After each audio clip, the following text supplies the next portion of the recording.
वैशाली's रेसिपीमध्ये आज आपण नारळी पौर्णिमा विशेष मऊ लुसलुशीत रसरशीत असा नारळी भात बनवतोय। नारळी भात करण्यासाठी इथे मी 1 वाटी बासमती तांदूळ घेतला आहे।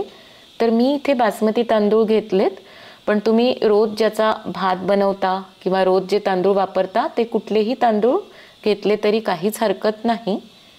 हे तांदूळ आता आपल्याला 2 वेळेस पाण्याने स्वच्छ धुवून घ्यायचेत। तांदूळ आता धुवून झालेले आहेत।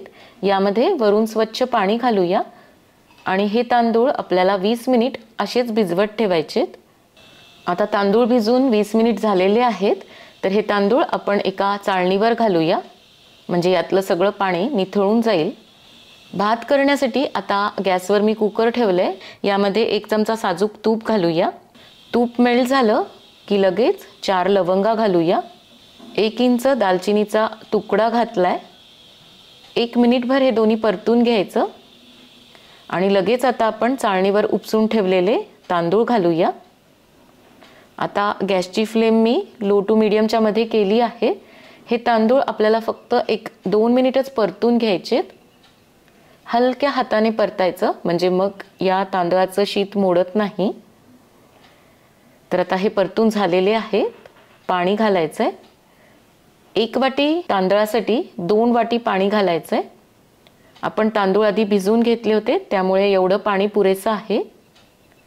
पाणी घातल्यानंतर आता थोडंसं मीठ घालूया आणि 1 चमचा लिंबाचा रस घातलाय। लिंबाचा रस घातल्यामुळे भात छान मोकळा सुटसुटीत तयार होतो। आता सगळं छान बुडापासून मिक्स करून घ्यायचं आणि एक उकळी काढायची आहे। तर आता इथे पाण्याला उकळी आलेली आहे। आता झाकण लावून मीडियम गॅसवर याच्या फक्त 2च शिट्ट्या करून घ्यायच्या आहेत। 2 शिट्ट्या झाल्यानंतर कुकर मी खाली काढून घेतलं होतं, तर आता वाफ पण गेलेली आहे। झाकण काढून पाहूया, तर एकदम पाहिजे तसा भात शिजलेला आहे। शीत पण लांब दिसतंय, मऊसूत, त्यासोबतच मोकळा पण झालाय। तर आता हा एका आपण प्लेटमध्ये काढून घेऊया आणि याला थोडंसं थंड करून घ्यायचंय।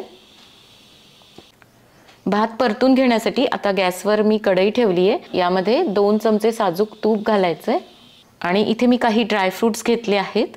तर सुरुवातीला काजू आणि बदाम परतून घ्यायचे। तर थोडेसे हे तांबूस झालेले आहेत, तर आता मनुके घालूया। हे मनुके लगेच फुलून येतात, काढून घेऊया। 1 वाटी यामध्ये गूळ घालायचा आहे।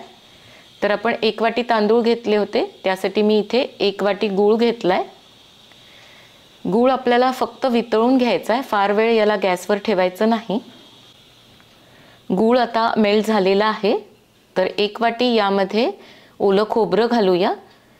तर ओल्या नारळाचा पाठीमागचा भाग मी सोलण्याने काढून घेतला आणि नंतर बारीक किसणीवर खोबरं किसून घेतलं। तुम्ही हवं तर हे खाऊन सुद्धा घेऊ शकता किंवा मिक्सरवर फिरून घेतलं तरी चालेल। हे दोन्ही आता फक्त 1 ते 2 मिनिटच परतून घ्यायचंय। गूळ आणि हे खोबरं व्यवस्थित मिक्स होईपर्यंतच आपल्याला गॅसवर ठेवायचंय।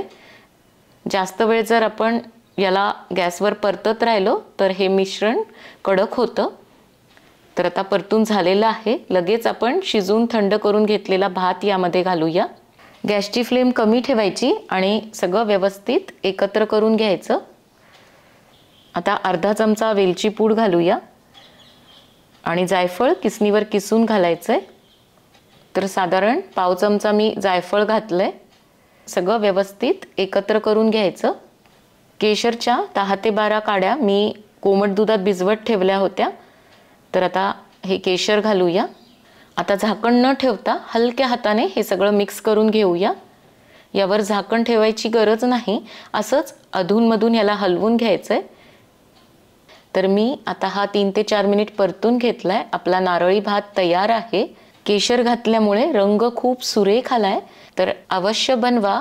पुन्हा भेटणार आहोत एका नवीन रेसिपी सोबत पुढच्या व्हिडिओमध्ये। तोपर्यंत मस्त खा आणि मस्त रहा।